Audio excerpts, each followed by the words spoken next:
YouTuber Elvish Yadav has been arrested by the Noida police earlier today. YouTuber Elvish Yadav को Noida police ने गिरफ्तार किया। ये गिरफ्तारी सांपों के जहर से जुड़े मामले में की गई है। ये जो बंदा है इसके ऊपर हमारी नजर बहुत दिनों से है। एल्विश कुछ कहना चाहोगे आप? सुबह सुबह आप लोगों को यह पता चला होगा कि एल्विश यादव को जेल हो गई है और जेल होने के पीछे रीज़न ये है कि रेव पार्टी में वो स्नैक सप्लाई कर रहा था, उसकी वजह से उसको जेल हो गई है। तो आज के इस वीडियो में हम इसी के बारे में बात करने वाले हैं। रेव पार्टी का जो सामने आ रहा है कि उसने रेव पार्टी में गया, उसने स्नैक वगैरह सप्लाई की। इस मामले में पहले तो उसने ये बोला कि उसको कुछ नहीं पता, उसके बाद अब फाइनली वो ये बोल रहा है कि उसने ही सारी चीज़ें की है और जितना भी सब कुछ हुआ है उसकी मर्जी से हुआ है। तो आपको क्या लगता है, जैसे शाहरुख खान का बेटा आर्यन खान वाला जो मामला था उस टाइप का ऐसा कुछ हुआ है क्या इसमें? नहीं, ऐसा कुछ नहीं है। ये जो एल्विश यादव का केस रिसेंटली कल ही उन्हें अरेस्ट किया गया है। यह जो मामला था वो एक्चुअली 5 महीने पहले नवंबर में स्टार्ट हुआ था। उस टाइम क्या हुआ था, तो जो 5 लोग थे वो रेप पार्टी वाले केस में फंसे हुए थे। अब वो मामला क्या था, वो एक्चुअल मामला था कि वो जो लोग थे वो रेप पार्टी में जहर सप्लाई कर रहे थे, वो भी कोबरा का, जो इलीगल है। 5 लोग जहर सप्लाई कर रहे थे, लोगों के पास जहर जा रहा था, तो उसमें ये बीच में कैसे पड़ गया? इसका क्या काम था? एल्विश यादव का काम क्या था उसमें? एक्चुअली ऐसा है कि एल्विश यादव, उन लोगों ने उस टाइम पे भी, जब नवंबर में ये मामला स्टार्ट हुआ था, तो उन लोगों ने उस टाइम पे भी एल्विश यादव का नाम लिया था। और उन्हीं सब में से एक पर्सन था राहुल, जो एल्विश यादव का अच्छा फ्रेंड था। और तो उसी राहुल ने यह बात बताई है कि जो सपेरे हैं, मतलब जो 5 लोग पहले पकड़े गए थे, वो उन लोगों को एल्विश ने ही उससे मिलवाया था। तो मतलब आपके कहने का यह मतलब है कि एल्विश यादव ड्रॉप सर्विस कर रहा था। फॉर एग्जांपल, ये है सपेरा और ये है क्लाइंट, ठीक है? तो एल्विश यादव क्या कर रहा था, सपेरों से जहर लेता था और इन बंदों को देता था और ये बंदे पहुंचाते थे उनके पास एक्चुअल। ठीक है, अगर मैं इसके बारे में पूछूं तो पहले मेरे को थोड़ा सा सेक्शंस के बारे में ये बता कि मेरे को समझ में नहीं आ रहा कि उसके ऊपर एनडीपीएस का सेक्शन तो लगा है, सेक्शन 29 लगा है केस, है ना? तो एनडीपीएस का जो सेक्शन 29 है, क्या पर्टिकुलर जहर के लिए है या किसी और चीज़ के लिए भी है? हर किसी के ऊपर लगाया जा सकता है? तो इसमें जो एनडीपीएस एक्ट की जो धारा 29 तो लगी ही है, लेकिन इसके साथ धारा 27A लगी है, जो मोस्ट डिफिकल्ट है। इसमें क्या है कि ये जो आपका एनडीपीएस एक्ट है जो ड्रग्स से रिलेटेड है, इसमें मेनली जो वो लोग पर्सन आते हैं जो किसी पार्टी में या किसी और को ड्रग्स सप्लाई करते हैं, और जो एल्विश यादव है उन पर यही धारा लगी हुई है। तो मतलब जैसे कि जो अभी आपने थोड़े टाइम पहले आयरन खान वाला मामला हुआ था, उसमें भी यही वाली धारा कवर हुई? हाँ, वो यही धारा कवर हुई थी एक्चुअली। तो उसमें भी आयरन खान वाले मामले में भी, मतलब जैसे कि वो वाला मामला था और ये वाला मामला था, क्या दोनों लगभग सेम है, अलग अलग मान सकते हैं अपन इनको? इसको थोड़ा सा उसमें अलग है कि उसमें वो सीधा डायरेक्टली पकड़े गए थे, बट ये जो मामला था वो इन्वेस्टिगेशन चल रही थी नवंबर से। फिर उसके बाद उन लोगों ने नाम लिया है एक्चुअल एल्विश यादव का, और एल्विश यादव को जैसे ही फिर इन्वेस्टिगेशन हुई, जुडिशियल कस्टडी में लिया गया। उन्हें बहुत सारी जुडिशियल कस्टडी आपने अभी वर्ड यूज़ किए, थोड़ा सा उसके बारे में बताइए, वो क्या है? एक्चुअली जो कस्टडी होती हैं वो 2 टाइप की होती हैं। एक होती है पुलिस कस्टडी और एक होती है जुडिशियल कस्टडी। पुलिस कस्टडी क्या होती है, तो पुलिस कस्टडी वो होती है जो बेसिकली पुलिस स्टेशन में की जाती है, पुलिस थाने में, जो 1 दिन की या 24 घंटे की होती है। एक होती है जुडिशियल कस्टडी, जो एक्चुअल एल्विश यादव पे लगी हुई है, जिसमें एल्विश यादव को पुलिस थाने में नहीं, डायरेक्ट जेल में जाना होगा। और इसमें आपने सुना भी होगा कि उन्हें 14 दिन की जेल हुई है।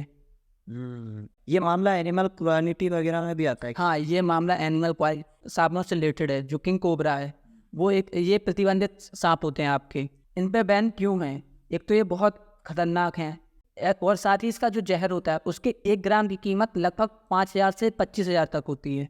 लोग एक्चुअली इसीलिए इन्हें पकड़ते हैं। तो सही वैसा हो गया, बात वही है।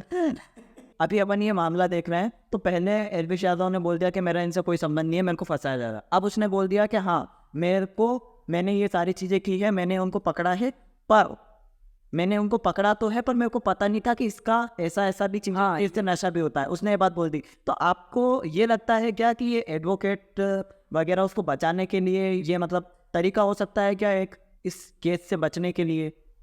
हाँ, ये सारी चीज़ें हो सकती हैं कि उसने सारी चीज़ों को बहुत अच्छे से एक्सेप्ट किया है। उसने ऐसा कहीं नहीं बोला, उसने चीज़ों को एक्सेप्ट किया है कि हाँ, वो राहुल को भी जानता था, वो उन सपेरों को भी जानता है, और ये जो वो सांप थे वो एक्चुअली वही लाया था, उसी ने बुलवाए थे। इसमें ये सारी चीज़ें उसने बहुत ही क्लियरली बोली हैं, बट ये सारी चीज़ें सब बाद में पता चलेंगी।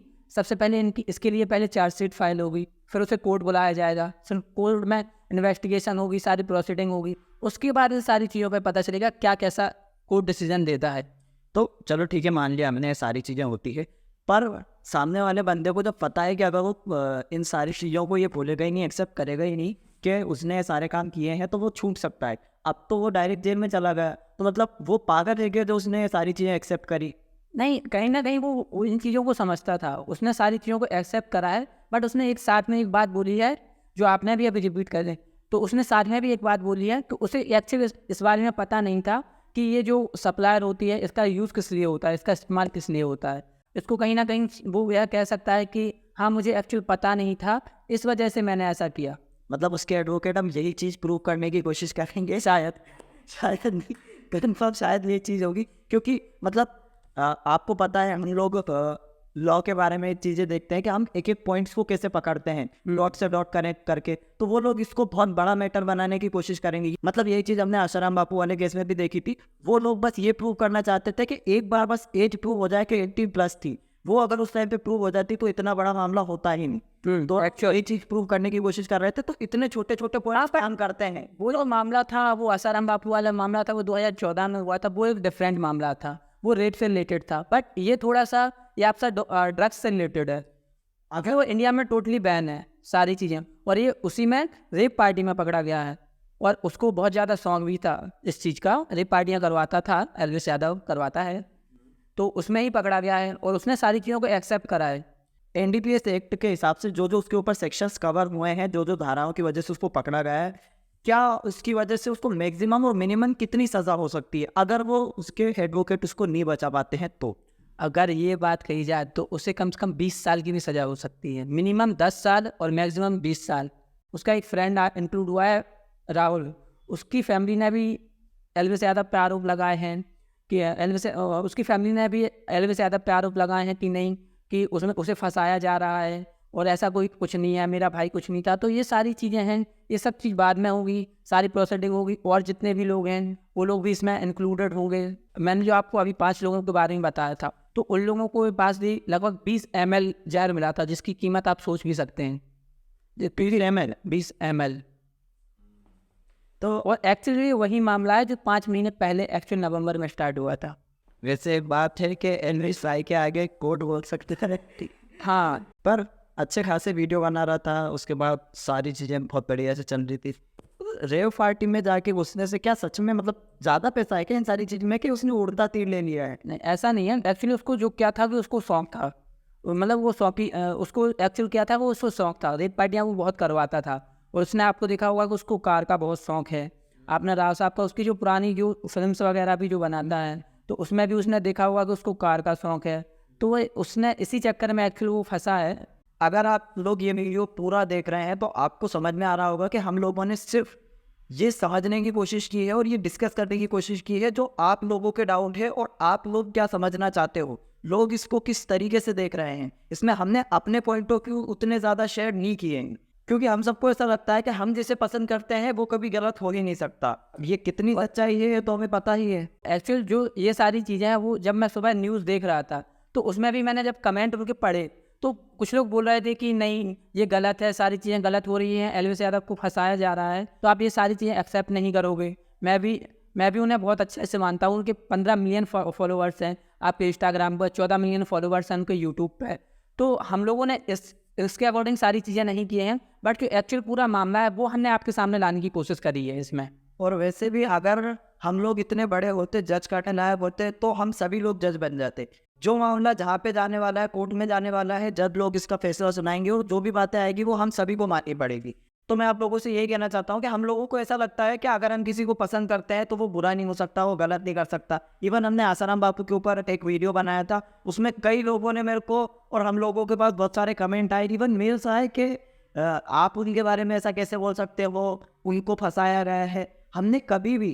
हमने आसाराम बापू वर्ड यूज़ किया था, इवन उसमें हम किसी की भी साइड नहीं ले रहे हैं, हमको ही पता कौन गलत है कौन सही है, बट उनके ऊपर जो सेक्शंस कवर हुए हैं, इवन अभी भी इस केस में भी जो इनके ऊपर सेक्शन कवर हुए हैं, हमारा काम बस उनको आप तक शेयर करना है जिससे आप अपना पॉइंट ऑफ व्यू दे सकें। और अपनी जुडिशरी की तैयारी को और मजबूत करने के लिए आप हमारा प्रिंटेड स्टडी मटेरियल खरीद सकते हैं, जो कि jurissaarthi.com पे अवेलेबल है। और आप इन नंबर पे कांटेक्ट कर सकते हैं, जिस पर आपको राजस्थान, MP, छत्तीसगढ़ सभी जगह का स्टडी मटेरियल मिल जाएगा।